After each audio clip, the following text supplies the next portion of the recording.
Now, Argentina's journey to rugby's top table has been nothing short of remarkable. Currently sitting 5th in the IRB World Rankings, their consistent performances in the Rugby World Cup have been a testament to their growth. From reaching the quarter-finals in 2011 to their historic semi-final appearance in 2015, Los Pumas have shown that they can dance with the best. This is the success story of Argentina Rugby. Let's break it down. The story of their present success begins with icons like Hugo Porta, a player whose brilliance earned him global respect. Baptized as one of the finest and most complete fly halves in history, leading Argentina's first charge into the international rugby spotlight. He had a perfected kicking game which he broke down opposition defences. His career highlight is his 28 drop goals, only bested by Johnny Wilkinson, who had access to modern-day sports sciences and technology. During this period, showcased the team's growing tactical maturity and skill, setting the stage for Argentina's evolution into a rugby powerhouse in the decades to come. One of the highlights of Porta's career was leading his team in a 15-13 victory over England at the 1990 home game in Buenos Aires. Porta's scoring record would stand until broken in 2012 by Felipe Contepomi. Defined by their powerful scrummaging, tenacious rucking and reliance on set pieces, Argentina's strength was their mental toughness and physical edge, never backing down from any challenge. This foundation became the building block for their future tactical evolutions. Now, before we continue with the rise of Los Pumas, if you're enjoying this video, don't forget to like and subscribe. It really helps out our channel. And let us know your best Hugo Porta moment. At the turn of the century, a new breed of leaders would emerge to transform Los Pumas rugby both on and off the field. Of course, we're talking about players that included the likes of Juan Martín Hernández, iconic scrum half Augustine Pichot, legendary hooker Mario Ledesma, and the versatile Contepomi. These players were part of the inspiring team that would take what Hugo Porta kick-started and burst into the new millennium with renewed hope. Juan Martín Hernández, affectionately known as El Mago, the magician, the creative genius who excelled at 10, 12 and also his first position at 15. He earned 74 caps for Argentina between 2003 and 2019, scoring 154 points. Hernández's tactical kicking and ability to exploit defensive gaps were crucial in Los Pumas' historic third-place finish in the 2007 Rugby World Cup, where his drop goals against France and Ireland were unforgettable. His elegant playing style and game-changing vision made him a global rugby icon. And talking elegant, did I tell you about that banana kick against the All Blacks? Well, what about that 30-metre Mona Lisa left-hand pass? Four defenders around him. Picks up on the inside. Great hands there. That was by Contepomi. He picked up, I think it was the lock foot, it was an Augustine. Then we have this pass off the left hand. Look at that, 20 metres. No question. There was no doubt it wasn't caught. Look at brilliant finish. Great try. It's plays like this that makes you and I, from everywhere in the world, fall in love with the game all over again. This guy is so cool, even the commentators liken his kicking game to a golfer on the greens. Alongside El Mago was Augustine Pichot with 71 caps from 1996 to 2007, the driving force between Argentina's rise in world rugby. As scrum half and captain, he combined sharp decision making with fiery leadership, epitomised during the 07 RWC, where Los Pumas beat France not once but twice. Known for his quick passes and tactical kicks, Pichot's strategic brilliance transformed the team's tempo, paving the way for their third-place finish. Also in attendance was tenacious hooker Mario Ledesma, a linchpin in Argentina's formidable scrums. His technical precision in set pieces and relentless work ethic and a tough rugby face to top it off were key to Los Pumas' success, particularly during that famous World Cup in France. Between 1996 and 2011, Super Mario Ledesma earned 84 caps. After retiring, Ledesma applied his rugby IQ as head coach of Argentina, guiding them to a memorable win over New Zealand in 2020. This is for my Argentinian friends. I said you're going to get pumped by 40, and you didn't. And they were outstanding. They were outstanding. You cannot take anything away from the Mills. Defence was outstanding.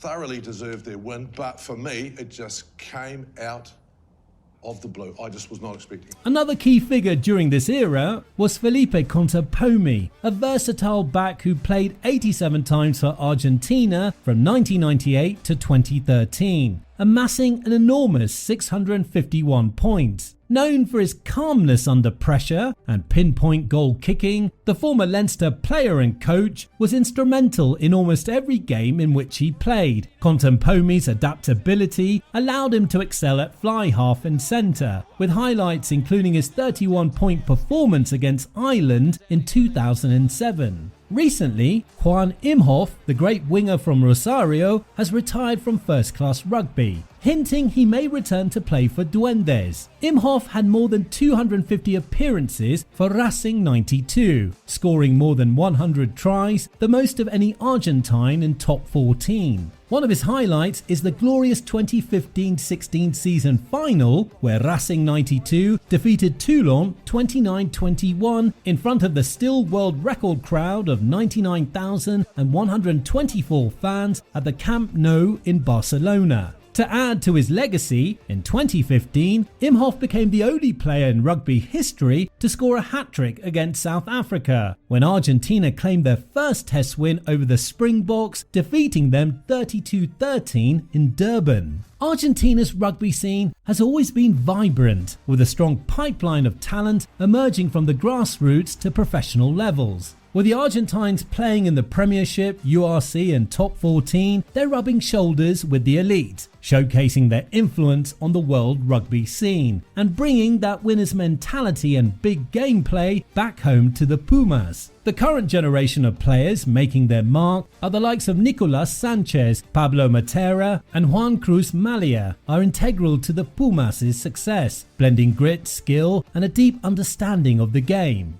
Hey Clutch Nation! There are many more current Argentine greats plying their trade around the world, so please let us know who we've missed and give them a special mention in the comments down below. Okay, let's get back in the game.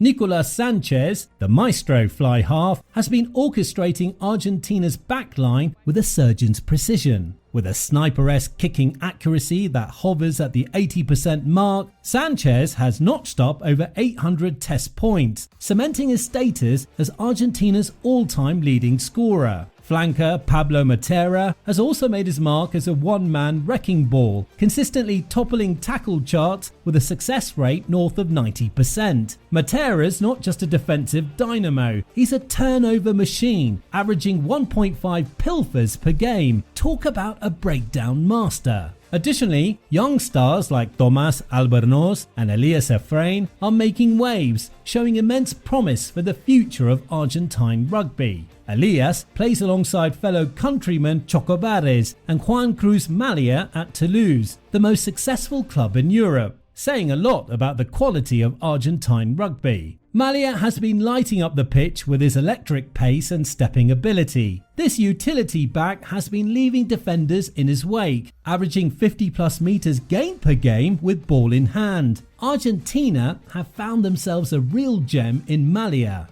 And who can forget hitman Marcus Kremer? This young lock is already turning heads with his physicality and work rate. At 27, he's racked up over 40 caps and is regularly clocking 15+ tackles per game. His most defining characteristic is his intimidation factor, and this in a team full of hard men. Now, Argentina's domestic league is also in fine form, and clubs across the country are fostering young players through structured academies and competitive match play. The Super Rugby Americas competition has been a game changer for Argentine rugby, with the intensity of matches against teams from across the Americas forging a new generation of Pumas with the grit and guile to take on the world's best. The tactical approach that we see in the Super Rugby Americas League, as well as that of Argentina's domestic Torneo Interior, has bled into the national team and the national identity. To give an example, the trademark bomb squad tactic might be associated with the Springboks, but Los Pumas have developed their own brand of tactical wizardry. Their ability to absorb pressure and then counter-attack with lethal efficiency has become a hallmark of their play. It's like watching a coiled spring suddenly release. Blink and you'll miss it. Argentina's rise isn't just about the stars we see on TV. It's built on a robust player development system that's churning out talent at an enormous rate. The Argentine Rugby Union has invested heavily in grassroots rugby, creating pathways for young players to progress from club rugby to the international stage. The establishment of the High Performance Center in Buenos Aires has been a game changer. It's not just about physical training, it's a holistic approach that develops players mentally and tactically. The result? A conveyor belt of talent that ensures Los Pumas remain competitive for years to come. But it's in the Rugby Championship where Argentina has truly announced their arrival. Joining the competition in 2012, they've transformed it from the Tri-Nations to a true championship of the Southern Hemisphere. Their first victory against New Zealand in 2020 was a moment that will be etched in Pumas' history forever. It wasn't just a win, it was a statement. Los Pumas had arrived and they were here to stay. Now, let's have a look at just some of the historic upsets and important wins for Argentina that highlight their heart and determination that have defined them worldwide. In 2015, Argentina reached the RWC semi-finals for the second time, after dismantling Ireland 43-20 in the quarter-finals with swift counter-attacks and clever offloads. Nicolas Sanchez was instrumental, directing play and scoring consistently. The team's high-tempo approach and wide-passing game were key to this success. In a groundbreaking match, Argentina beat the All Blacks 25-15 in Sydney 2020, their first ever victory over the New Zealanders. Nicolas Sanchez scored all of Argentina's points through a try, conversion and 6 penalties. The strategy revolved around disciplined defence, being quick at the breakdown, forcing turnovers and making the most of scoring opportunities. Further showcasing the nation's progress, Argentina's 2022 campaign was highlighted by a record-breaking 48-17 win over Australia. Tactical kicking, strong set-piece dominance and a relentless defensive line disrupted Australia's rhythm. Michael Cheika's coaching emphasised structured, opportunistic play. And lastly, in what is surely the nation's most impressive feat to date, this year, Argentina's crowning achievement came when they secured the Triple Crown in the Rugby Championship, defeating all 3 rivals, New Zealand, South Africa and Australia, in one tournament in just a 6-week window. Springboks in Argentina, folks. The All Blacks couldn't do it, the Wallabies couldn't do it, but Argentina become the first side this series to get a win over the Springboks. It's now at a point where Argentina, they're like one of the big hitters of world rugby now. They've had that experience. I think they're dabbling Super Rugby helped, but also now they're with the URC. Their players travelling around the world. They're getting good crowds. Rugby is like, it's a big sport for them, and they're a top side. They edged South Africa 29-28, a tactical masterpiece where Tomás Albanor's calm under pressure and Mateo Carreras' dynamic running were decisive. For more on that, check out our video on the new Argentina game plan. As we look to the future, one thing is clear. Argentine rugby is on an upward trajectory that shows no signs of slowing down. And special mention to all the Argentine fans, this video is for you. Ahora, desde el equipo de Club Rugby, queremos mandar saludos a los fans de Argentina. Les mandamos un gran abrazo. As always, thanks for watching. Don't forget to smash that subscribe button, give us a like and leave your comments. Till next time, stay tuned.